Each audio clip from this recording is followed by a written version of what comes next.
ಇವತ್ತು ಏನು ಜನ ಎಲ್ಲರೂ ಕೂಡ ಕಳೆದ ಸರ್ಕಾರ ಸರಿ ಇಲ್ಲ ಅಂತಕ್ಕಂಥ ದೃಷ್ಟಿಯಿಂದ ಕಾಂಗ್ರೆಸ್ನವರು ಏನು ಆಸೆ ತೋರಿಸಿದಂಥದ್ದು 2000 ಹಣಕ್ಕೋಸ್ಕರ ಸುಮಾರು 136 ಸೀಟನ್ನ ಇವತ್ತು ರಾಜ್ಯದಲ್ಲಿ ಅವ್ರಿಗೆ ಕೊಟ್ಟರು. ನಂತರ ಮತ್ತೆ ಬೈ ಎಲೆಕ್ಷನ್ 2 ಸೀಟನ್ನು ಕೂಡ ಅವ್ರಿಗೆ ಕೊಟ್ಟಿದ್ದಾರೆ. ಇದೆಲ್ಲ ನಾವು ನೋಡಿದ್ರೆ ಎಲ್ಲ ಒಂದ್ ಕಡೆ ಅವರು ಚುನಾವಣೆಗೋಸ್ಕರ ಈ ಭಾಗ್ಯಗಳನ್ನ ಕೊಟ್ಟು ಇವತ್ತು ನಮ್ಮನ್ನೆಲ್ಲ ಕೂಡ ಮರಳು ಮಾಡಿ ವೋಟ್ ಹಾಕ್ಸ್ಕೊಳಕ್ ಮಾತ್ರ ಈ ಭಾಗ್ಯಗಳು ಅಂತಕ್ಕಂಥ ನಿಟ್ಟಿನಲ್ಲಿ ಈ ಸರ್ಕಾರ ನಡ್ಕೊಂತಾ ಇರ್ತಕ್ಕಂಥದ್ದು ನಾವು ನೋಡ್ತಾ ಇದ್ದೀವಿ. ಆದ್ರಿಂದ ಇವತ್ತು ಎಲ್ಲಾ ರೀತಿ ಬೆಲೆಗಳನ್ನು ಏರಿಸ್ತಾ ಇದ್ದಾರೆ.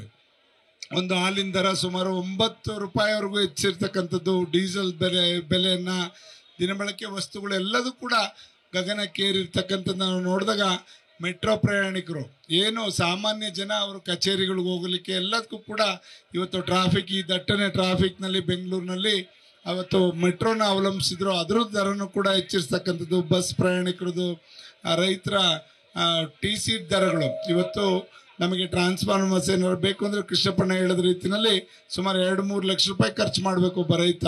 ಹೀಗಾಗಿ ನೋಂದಣಿ ಶುಲ್ಕ ಅಂತೂ ಯಥೇಚ್ಛವಾಗಿ ಜಾಸ್ತಿ ಮಾಡಿರ್ತಕ್ಕಂಥದ್ದನ್ನ ನಾವೆಲ್ಲ ನೋಡ್ತೇವೆ.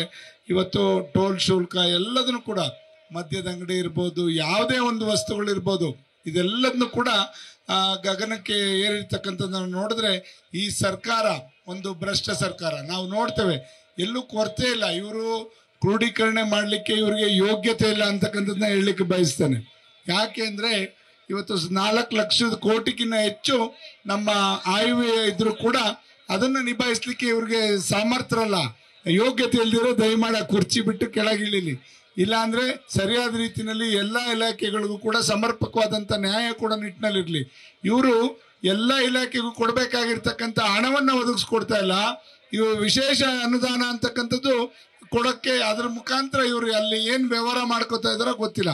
ಅದನ್ನ ಹಲವಾರು ಜನ ಬಂದು ಶಾಸಕರುಗಳ ಹತ್ರ ವಿಶೇಷ ಅನುದಾನಕ್ಕೆ ಪತ್ರಗಳನ್ನ ತಗೊಂಡೋಗಂತ ನೋಡಿದ್ರೆ ಖಂಡಿತ ಇವರು ಮಾರಾಟಕ್ಕೆ ಇಟ್ಟಿದ್ದಾರೆ. ಇರ್ತಕ್ಕಂಥ ಬೊಕ್ಕಸದ ಹಣನ ಇಲಾಖೆಗಳಿಗೆ ಮಾರಾಟಕ್ಕೆ ಇಟ್ಟಿದ್ದಾರೆ. ಇವರು ಎಲ್ಲಾ ಕ್ಷೇತ್ರಕ್ಕೂ ಸಮರ್ಪಕವಾಗಿ ಕೊಡಬೇಕಾದಂತ ಅನುದಾನನ ಕೊಡ್ಲಿಕ್ಕೆ ಯೋಗ್ಯತೆ ಇಲ್ಲ ಅಂತಕ್ಕಂಥದ್ದನ್ನ ಈ ಸಂದರ್ಭದಲ್ಲಿ ಹೇಳಲಿಕ್ಕೆ ಬಯಸ್ತೇನೆ. ಅವ್ರದೇ ಶಾಸಕರುಗಳು ಹಲವಾರು ಬಾರಿ ಹೇಳಿದ್ದಾರೆ, ಇದಕ್ಕಿನ್ನ ನಾಚಿಕೆ ನಿಮ್ಗೇನು ಆಗಲ್ವಾ? ನಿಮ್ ಶಾಸಕರುಗಳೇ, ಕಾಂಗ್ರೆಸ್ನ ಶಾಸಕರುಗಳೇ ಹೇಳ್ತಾರೆ ನಾವು ನೇಣು ಹಾಕಬೇಕು, ನಮ್ಗೆ ಅಭಿವೃದ್ಧಿಗೆ ಹಣ ಕೊಡಿ, ಇಲ್ಲಾಂದ್ರೆ ಬಂದಿಲ್ಲಿ ನಾವು ನೇಣು ಹಾಕಬೇಕಾಗ್ತದೆ ಅಂತ ಹೇಳ್ತಾರೆ. ಭ್ರಷ್ಟತೆಯಲ್ಲಿ ನಿಮ್ 15ನೇ ಸ್ಥಾನ ನಮ್ಮ ರಾಜ್ಯದಲ್ಲಿ ಇರ್ತಕ್ಕಂಥದ್ನ ಸರ್ಟಿಫಿಕೇಟ್ನ ನಿಮ್ ಕಾಂಗ್ರೆಸ್ ಶಾಸಕರೇ ಕೊಡ್ತಾರೆ ಅಂತಂದ್ರೆ ನಿಮ್ಗೆ ಎಷ್ಟು ನಾಚಿಕೆ ಆಗ್ತಾ ಇಲ್ಲ. ಇನ್ನೂ ಕೂಡ ನೀವು ನಾಚಿಕೆಗೇಡಿನ ಪ್ರದರ್ಶನ ಮಾಡ್ತಾ ಇದ್ರಲ್ಲ. ಇನ್ನು ಯಾವ ತರ ಜನ ನಿಮಗೆ ಚೀಮಾರಿ ಹಾಕ್ಬೇಕು ಅಂತಕ್ಕಂಥದ್ದನ್ನ ಈ ಸಂದರ್ಭದಲ್ಲಿ ಕೇಳಲಿಕ್ಕೆ ಬಯಸ್ತೇನೆ. ಈ ಕಾಂಗ್ರೆಸ್ ಸರ್ಕಾರ ಹಿಂದೆಯಿಂದನೂ ಕೂಡ ಇವತ್ತು ಅಂಬೇಡ್ಕರ್ ಅವರ ಹೆಸರು ಇಟ್ಕೊಂಡು, ಗಾಂಧೀಜಿ ಅವರ ಹೆಸರು ಇಟ್ಕೊಂಡು ಅವರ ಯಾವುದೇ ಒಂದು ಮಾರ್ಗವನ್ನು ಅನ್ನಿಸ್ತಿಲ್ಲ. ಬಸವಣ್ಣವ್ರ ಹೆಸರು ಹೇಳ್ತಾರೆ ಎಲ್ಲ ಇದರಲ್ಲಿ ಸದನದಲ್ಲಿ, ಆದ್ರೆ ಅವರ ಮಾರ್ಗವನ್ನ ಅನುಸರಿಸಲ್ಲ. ಒಳಗೆ ಇವರೆಲ್ಲ ಕೂಡ ಈ ತರ ಒಂದು ಭ್ರಷ್ಟತೆನೆ ತುಂಬಿ ತುಳುಕ್ತಾ ಇರ್ತಕ್ಕಂಥ ಈ ಸರ್ಕಾರನ ಕಿತ್ತೋಗಿವರೆಗೂ ಕೂಡ ನಮ್ಮೆಲ್ಲರೂ ಕೂಡ ಹೋರಾಟ ಇರ್ಬೇಕು. ಇದು ಬರೀ ಜನತಾದಳದ ಹೋರಾಟ ಅಲ್ಲ. 7.25 ಕೋಟಿ ಜನನು ಕೂಡ ಇವತ್ತು ನಿಮ್ಗೆ ಆಗ್ತಾ ಇರ್ತಕ್ಕಂಥ ನೋವನ್ನ ಮನಸ್ಸಲ್ಲಿ ಇಟ್ಕೊಂಡು ಈ ಸರ್ಕಾರ ಯಾವಾಗ ಕಿತ್ತೊಗಿಬೇಕು ಅಂತಕ್ಕಂಥದ್ದನ್ನ ನೀವೆಲ್ಲ ಆಲೋಚನೆ ಮಾಡಬೇಕು ಅಂತಕ್ಕಂಥದ್ದನ್ನ ಪ್ರಜೆಗಳನ್ನ ನಾನು ಕೇಳಲಿಕ್ಕೆ ಬಯಸ್ತೇನೆ. ಇವತ್ತಿಂತ ಸರ್ಕಾರ ಬೇಕೆ ನಮ್ಗೆ.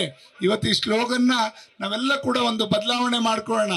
ಸಾಕಪ್ಪ ಸಾಕು, ಈ ಸರ್ಕಾರ ಸಾಕು ಅಂತಕ್ಕಂಥ ಸ್ಲೋಗನ್ನ ನಾವೆಲ್ಲರೂ ಕೂಡ ಘೋಷಣೆ ಮಾಡೋಂಥದ್ದು ಮಾಡೋಣ.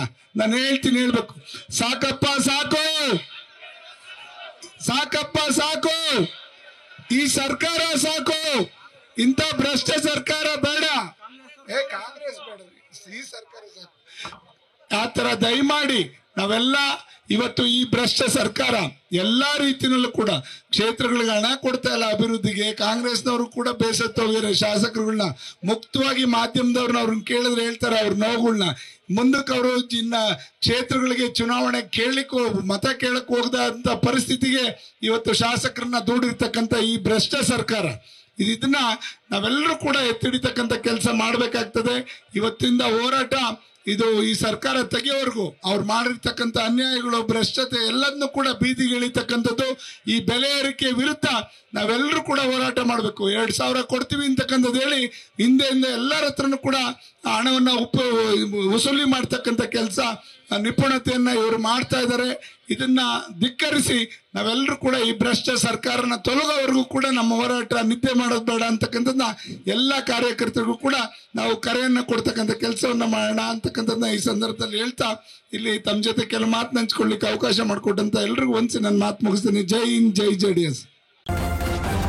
ನ್ಯೂಸ್ ಫಸ್ಟ್ ನಿರ್ಭೀತಿಯಿಂದ ನಿಮ್ಮ ಪರವಾಗಿ.